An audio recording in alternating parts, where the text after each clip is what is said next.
జై శ్రీరామ్. అందరికీ నమస్తే అండి. నేను మీ గోదావరి ఆడపడుచుని. ఈరోజు మనం చూడబోయేది అరటి పువ్వు రేకలతో వడలు, ఇంకా అరటి పువ్వు పులుపు తాలింపు చూద్దామండి. ముందుగా అరటి పువ్వులను కోసి తెచ్చుకుని దాన్ని ఒలిచి దానిలో ఉన్న రేకలను తీసుకోవాలండి. ఆ రేకల్లో దొంగోడు, పిల్లేడు అని 2 రకాలు ఉంటాయండి. ఆ 2 రకాలని వేరు చేసుకోవాలండి. ఇప్పుడు నేను చూపిస్తున్న విధంగా వేరు చేసుకుని అప్పుడు మిగిలిన రేకల్ని మనం పులుపు తాలింపు ఇంకా వడలు కూడా చేసుకుందామండి. మనం ఇంతకు ముందు వీడియోలో అరటిపువ్వు ఉపయోగాలు చాలా మటుకు తెలుసుకున్నామండి. కానీ అరటిపువ్వు గురించి ఎంత చెప్పినా తక్కువేనండి. ప్రకృతి మనకి ఇచ్చిన గొప్ప కానుకల్లో ఇది అరటిపువ్వు ఒకటండి. ఈ అరటిపువ్వు వల్ల షుగర్ కంట్రోల్లో ఉంటుందండి. అలాగే మానసిక ఒత్తిడి తగ్గుతుందండి. మలబద్ధకాన్ని కూడా దూరం చేస్తుంది. మొలలు రాకుండా నివారిస్తుందండి. బరువు తగ్గడానికి బాగా ఉపయోగపడుతుందండి. పోషకాలు గనండి ఈ అరటి పువ్వు. ఇంతటి అమూల్యమైన అరటి పువ్వుని మనం వీలైనంత వరకు ఎక్కువ వాడితే మంచిదండి. ఇప్పుడు మీరు చూస్తున్నవి దొంగోడు, పిల్లేడునండి. ఈ 2 కూడా తీసి పక్కన పెట్టేసుకోవాలండి. ఎందుకంటే ఇవి కూరలో ఉడకవు, ఇంకా తిన్నా అరగవండి. అందుకని చెప్పి వీటిని తీసేస్తారండి. మీకు చూపించడం కోసం వేరువేరుగా తీసి చూపించానండి.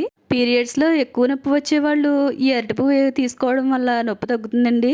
అంతే కదండి, అరటి పువ్వులో ప్రొజెస్ట్రాన్ అనే స్త్రీ హార్మోన్ ఉండడం వల్ల అధిక రక్తస్రావం అయ్యే వాళ్ళకి తగ్గుతుందండి. అలాగే బాలింతలు ఈ అరటి పువ్వు కూర తినడం వల్ల పాలు ఉత్పత్తి బాగా పెరుగుతుందండి. అలాగే బీపీని కూడా కంట్రోల్ చేస్తుందండి. అంతేకాకుండా హార్ట్ అటాక్ లాంటివి రాకుండా సహాయపడుతుందండి. గుండె ఆరోగ్యాన్ని కాపాడుతుందండి అరటి పువ్వు. జీర్ణశక్తిని మెరుగుపరుస్తుందండి. అజీర్ణాన్ని దూరం చేస్తుందండి. ఇప్పుడు మనం అరటి పువ్వు రేకలు పులుపు తాలింపుకి ఎలా తయారు చేసుకోవాలో చూద్దామండి. చూస్తున్నారు కదా, ఇప్పుడు కొన్ని రేకలు తీసుకుని దాన్ని రోకల బంటితో దంచుతున్నానండి.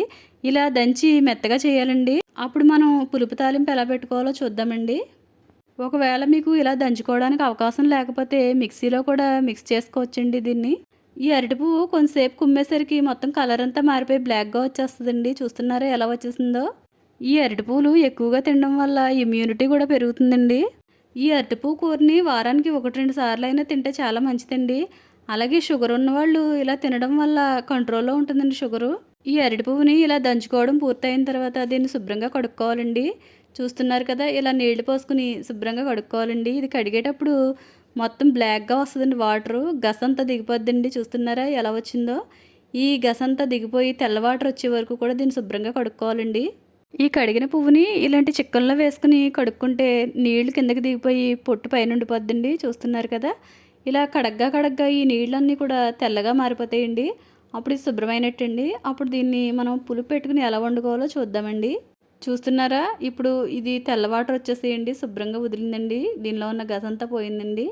ఇప్పుడు మనం దీన్ని పులుపు పెట్టి వండుకుందామండి. ముందుగా కొద్దిగా చింతపండు కడుక్కుని నానబెట్టుకోవాలండి. అలాగే మనం కడిగిన పువ్వుని తీసుకుని వచ్చి ఒక ముగ్గుట్లో వేసుకుని స్టవ్ వెలిగించి ఆ ముగ్గుడిది ఆ స్టవ్ మీద పెట్టి దానిలో కొద్దిగా పసుపు వేసి అలాగే మనం నానబెట్టుకున్న చింతపండుని దీనిలోకి రసం పిండుకోవాలండి. మీరు చూస్తున్న విధంగా ఇలా రసం పిండుకుని మొత్తం అంతా కలిపేసి అప్పుడు దీన్ని కొంతసేపు ఉడకబెట్టాలండి. ఇది ఎంతవరకు ఉండాలంటే దీనిలో ఉన్న నీరంతా ఇంకిపోయి దగ్గరగా వచ్చే వరకు ఉడికించాలండి. అప్పుడు మనం దీన్ని తాలింపు పెట్టుకుంటామండి. చూస్తున్నారా, ఇది దగ్గరగా ఉడికిపోయిందండి. ఇప్పుడు దీనిలో తగినంత ఉప్పు వేస్తున్నామండి. ఇది ఉడికిపోయిన తర్వాత గ్యాస్ ఆఫ్ చేసుకోవాలండి. కొద్దిగా ఆవాల్ని మెత్తగా నూరుకోవాలండి. చూస్తున్నారా, ఈ విధంగా మెత్తగా నూరుకుని అప్పుడు ఈ తాలింపులో వేసుకోవాలండి. ఇది కూడా మనం ఇలా నూరుకునే అవకాశం లేకపోతే మిక్సీ పట్టుకోవచ్చండి. అయితే కొన్ని ఆవాలేమో అలా నలగవండి తొందరగా. ఇవి మెత్తగా నూరుకున్న తర్వాత ఈ తాలింపుకి కావాల్సిన వేట చూద్దామండి. ఉల్లిపాయ ముక్కలు, పచ్చిమిరపకాయ ముక్కలు, వెల్లుల్లిపాయ రబ్బలు, ఇంకా కరివేపాకు, ఎండుమిర్చి, ఆవాలు నూరుకున్నది, అలాగే తాలింపు దినుసులునండి. ఇప్పుడు మనం గ్యాస్ వెలిగించి దానిపై ఒక మూకుడు పెట్టుకుని దానిలో ఈ తాలింపుకి సరిపడా ఆయిల్ వేసుకోవాలండి.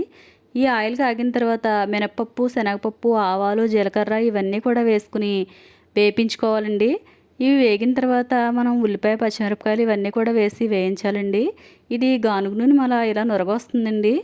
నేను ఇంతకుముందు ఒక వీడియోలో చూపించానండి గానుగ నూనెని ఎలా తయారు చేసుకోవాలో. అలా తయారు చేసుకుని మనం ఇలా వంట చేసుకోవడం వల్ల చాలా ఆరోగ్యంగా ఉంటామండి. ఒకవేళ మనం అలా గానుగ నూనె తయారు చేసుకునే అవకాశం లేకపోతే కనీసం గానుగ దగ్గర నుంచి అయినా గానుగ నూనె తెచ్చుకుని ఇలా వంట చేసుకోండి. మీరు ఇంకా సబ్స్క్రైబ్ చేసుకోకపోతే తప్పకుండా సబ్స్క్రైబ్ చేసుకోండి. ఇలాంటి మరెన్నో మంచి వీడియోలు మీ ముందుకు తీసుకొస్తానండి. అలాగే చాలామంది సబ్స్క్రైబ్ చేసుకోకుండా కూడా ఈ వీడియోలు చూస్తున్నారండి. దయచేసి మీరందరూ కూడా సబ్స్క్రైబ్ చేసుకోండి. అలాగే మీకు ఈ వీడియో నచ్చినట్టయితే తప్పకుండా లైక్ చేయండి. అలాగే మీకు నచ్చిన వారికి షేర్ కూడా చేయండి. ఈ వీడియోని పూర్తిగా చూస్తేనే కదండి మీకు ఈ వంట ఎలా చేయాలనేది అర్థమవుతుంది. అలాగే దీని ఉపయోగాలు కూడా తెలుస్తాయండి. ఇప్పుడు ఈ తాలింపు వేగిపోయిందండి. దీనిలో కొద్దిగా ఇంగువ వేసుకుంటే చాలా బాగుంటుందండి. అందుకని చెప్పి దీనిలో కొద్దిగా ఇంగువ వేస్తున్నారండి. ఈ ఇంగువ వేసిన తర్వాత కొంచెం ఒక పొంగిన తర్వాత అప్పుడు మనం ముందుగా నూరు పెట్టుకున్న ఆవాల ముద్దను కూడా దీనిలో వేసుకోవాలండి. ఇలా వేసుకుని దీన్ని కూడా బాగా వేపించాలండి. ఈ తాలింపు రెడీ అయిపోయిందండి. ఇప్పుడు దీనిలో మనం ముందుగా తయారు చేసుకున్న అరటి పువ్వు రేకల పొట్టును దీనిలో వేసుకోవాలండి. ఈ దీనిలో వేసిన తర్వాత ఇదంతా కూడా బాగా వేపించాలండి. అంతేనండి, ఈ కర్రీ రెడీ అయిపోతుందండి. ఇది అరటి పువ్వు రేకల పులుపు తాలింపు అండి. ఇది తింటుంటే పులిహార తిన్నట్టుగానే ఉంటుందండి, అంత బాగుంటుందండి. మీరు కూడా ఈ అరటి పువ్వు రేకల పులుపు తాలింపుని ఒకసారి ట్రై చేసి చూడండి. తిన్న తర్వాత టేస్ట్ ఎలా ఉందో కామెంట్ చేయండి.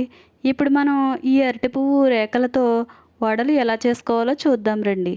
ముందుగా చెప్పినట్టుగా ఈ రేకలను శుభ్రపరచుకుని పక్కన పెట్టుకోవాలండి. అలాగే మనం ఎన్ని రేకలు తీసుకుంటామో దాని క్వాంటిటీని బట్టి శనగపప్పు కూడా తీసుకుని ముందుగా నానబెట్టుకోవాలండి. ఈ రేకల్ని ఇలా చిన్న ముక్కలుగా కోసుకోవాలండి.